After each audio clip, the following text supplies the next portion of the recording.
दिल्ली बॉम्बस्फोटाच्या पार्श्वभूमीवर देशातल्या ज्या महत्त्वाच्या शहरांमध्ये गरजेचे आहे त्या ठिकाणी सिक्युरिटी फोर्स जो आहे तो वाढवलेला पाहायला मिळतोय।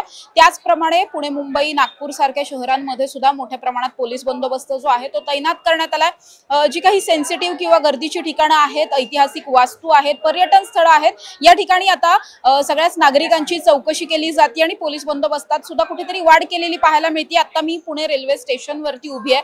तुम्ही आताही या ठिकाणी जर पाहिलं तर पोलीस बंदोबस्त जो रेग्युलर असतो किंवा आरपीएफ असतात त्यांच्या मानाने आणखीन थोडा बंदोबस्त या सगळ्यामध्ये वाढ करण्यात आलेला आहे। आता जर आपण बघितलं तर पोलीस फोर्स आहे, त्याचबरोबर आरपीएफचे जवान असतील किंवा इतर सिक्युरिटी यंत्रणा ज्या या ठिकाणी तैनात असतात त्यांच्यामध्ये थोडीशी वाढ करण्यात आलेली आहे। दररोजच्या मानाने आज या ठिकाणी जर बघितलं तर जवळपास 200 ते 250 संपूर्ण तपास यंत्रणांचे कर्मचारी या ठिकाणी तैनात करण्यात आलेत।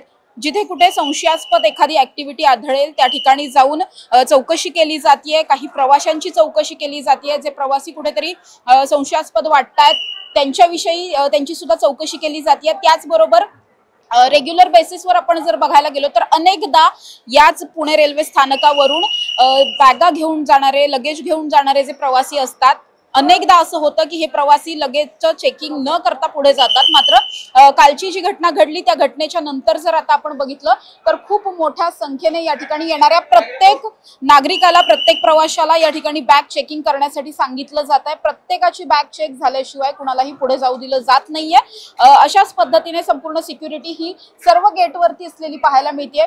कुणाच्याही बॅगमध्ये काहीही संशयास्पद आढळलं तर त्यांच्या बॅग इथले जे कर्मचारी आहेत ते स्वतः चेक करतात। त्याचबरोबर काही संशयास्पद ग्रुप आढळले किंवा कुणी एकटे जरी असे फिरत असतील मात्र काही संशयास्पद त्यांच्या निरीक्षणामध्ये जर आलं तर त्यांची सुद्धा चौकशी केली जाते।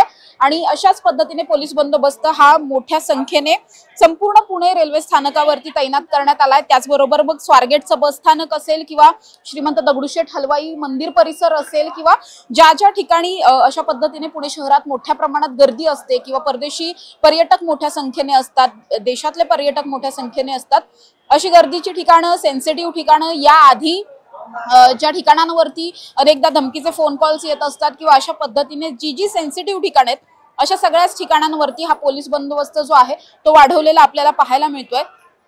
अगदी दिल्लीमध्ये जो बॉम्बस्फोट झाला, या बॉम्बस्फोटामध्ये 10 जण जे आहेत त्यांचा मृत्यू झाला, 24 पेक्षा जास्त जण जखमी झालेले होते।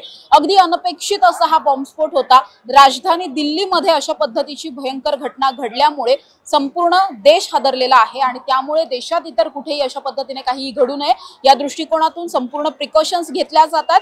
सगळ्याच तपास यंत्रणा हाय अलर्टवर आहेत, सिक्युरिटी यंत्रणा सगळ्या हाय अलर्टवर असलेल्या पाहायला मिळतात आणि त्याचप्रमाणे पुणे शहरातल्या सुद्धा वेगवेगळ्या ठिकाणी अशा पद्धतीने चेकिंग, नाकाबंदी करून चेकिंग असेल किंवा प्रत्यक्षात जाऊन चेकिंग असेल, अशा पद्धतीने सगळ्यात जो पोलीस फोर्स आहे तो सुद्धा वाढवलेला पाहायला मिळतोय। कॅमेरा पर्सन निलेश सह समृद्धी जाधव, टॉप न्यूज मराठी, पुणे।